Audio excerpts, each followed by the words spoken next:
The Wonder World of Books, The House in the Hole in the Side of the Tree by Gilbert, Beers, illustrated by Jan Jones. You know, I always like to tell you where I picked up books, what made me pick up this book. Well, it's simple. I seen the squirrel, and my grandma and my grandpa used to love to feed the squirrels. But this book, there was a little book house at the side of the road by Zinks in Louisville, Illinois. And that's where this book came from. And I thought, what a cute kid's book. So since it is Easter, let's try to get a kid's book in here. I gave the adults the treat of an apple pie and a banana cream recipe with a pie pastry. But a word to the parents and the teachers. This book is about you and me, all of the others, to try to get along with one another. It is especially written for those who follow Christ. For all above the others, we should learn to live happily together. If we who are believers are all friends of Jesus, having been changed into new people and through him, then we ought to be friends with one another. So don't be tempted to stop with a story about a Squire Squirrel, Oscar the Owl, and their friends. There is so much here for you and your child. After you and your child have read the story through several times to capture its meaning, talk with him or her about the questions at the end of the book. They will point to some important guidelines in the interpersonal relationship of the believers, and it was printed in the USA. The name of it again is The House in the Hole in the Side of the Tree by Gilbert Beers, illustrated by Jan Jones. It's a southwestern Nashville, Tennessee, and copyrighted in 1973. Okay, so let's turn the first page. Well, what do you want? Squire the Squirrel growled. He looked so angry that the Chipmunk twins almost ran away. Well, that is, do you have a hammer that we can borrow? They answered, almost whispering. No, shouted Squire Squirrel. What do you think? This is a hardware store? He almost slammed the door so hard that the tree shook, and his house in the hole in the side of the tree shook too.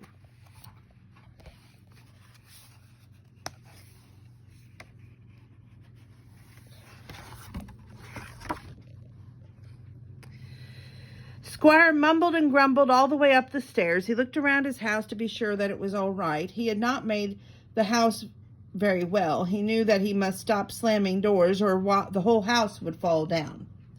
I really should build a better house in a better place, Squire grumbled to himself. These neighbors never do anything for me. All they ever do is borrow my hammers and things, of course. Squire Squirrel never thought to ask himself what he did for his neighbors. Just then, Squire heard something at his window. Yoo-hoo, someone said. Squire opened his window and stared into the face of Oscar the Owl, sitting on a big limb of a tree. Nosy neighbors, Squire mumbled. They're even sitting in trees outside my window. What do you want, Oscar? What do I want? Oscar began to think. Yes, what do I want? I seem to have forgotten. I know I was to remember not to forget something, but now I've forgotten what I was supposed to remember to forget.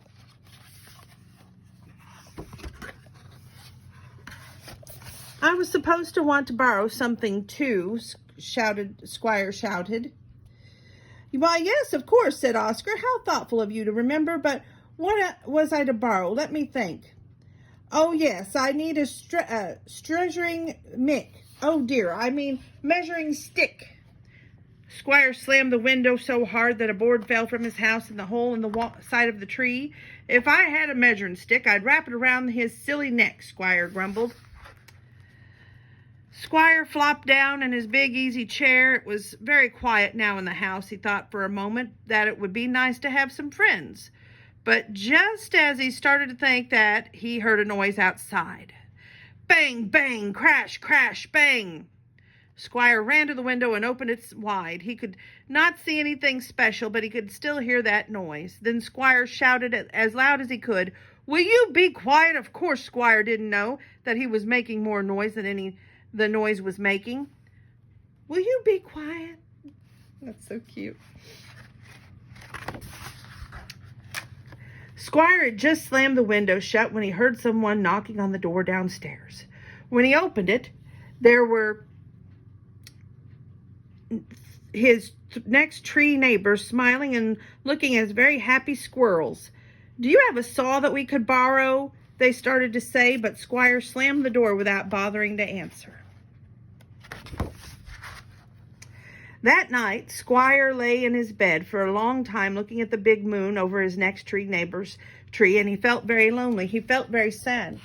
Squire knew he wanted some friends, but he knew that he never had friends by slamming doors and windows, shouting when they tried to be friendly. With these thoughts running through his mind, Squire fell asleep. While he slept, Squire dreamed that a hammer and a saw were chasing him. He ran to each neighbor's house to ask for help, but each time he tried to talk, someone slammed a door or a window. At last, the hammer and the saw chased him all the way home. As he locked himself in the house, Squire felt more lonely and sad than he ever had felt. Then he sat down and cried, but there was no friend to help him feel better.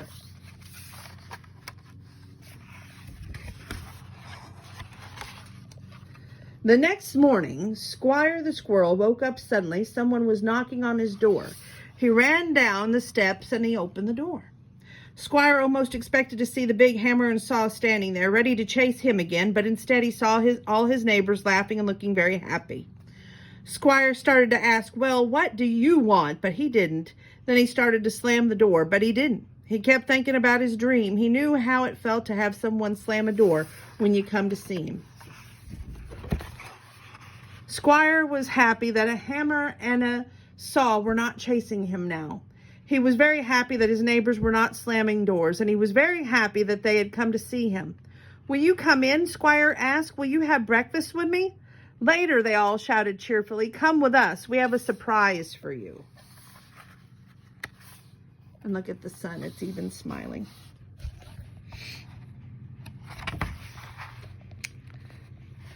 Then Squire's neighbors took him to a big tree not far away. In the side of the big tree was a big hole. And in the big hole was a beautiful, big, new house. "It's your new house," they all shouted. "We made it for you because we like you, and we want to be your friends." Squire Squirrel was so ashamed. He could not even look at his wonderful neighbors while he had been shouting at them, slamming doors and windows. They had been making him a house. "I'm sorry that I've been so grumpy," he said. I'll never slam another door or window again when you come to see me." "Dear me, Oscar the Owl, I seem to have forgotten to remember that you slam doors and windows." Hold on, we're getting there. The Chipmunk twins began to laugh, and then the next tree neighbors, who weren't next tree neighbors anymore, began to laugh too. Even Squire Squirrel began to laugh. Then all the friends went inside to look at Squire's new house and the hole in the side of the tree. Here's the something to talk abouts, and I'm just going to read them to you to let you think about them. Number 1, why would Jesus' friends be friends with each other? I read John 4:11. Can we tell Jesus that we really love him if we do not love his friends? Read also 1 John 4:12 and 20. 2, what did Squire's neighbors do for him? Why did they do something special for him? Should we do special things for others who are Jesus' friends? Should we do special things for others who do not like us? Read 1 John 3:18 and Galatians 6:9. What would have happened if Squire's neighbors had treated him the way he treated them? Is it better to treat others the way they treat us or the way we want them to treat us? Read Matthew 7:12 and Luke 6:31. What does the Bible say? 4, what did Jesus do to those who hurt him? How does he want us to treat those who hurt us? Read Matthew 5:43 through 47. How does he want us to treat his friends? Read Romans 12:10 and 1 Thessalonians 4:9. And that's the end of the book. Thank you for tuning in. To the kids out there, happy Easter. And I'll see you again.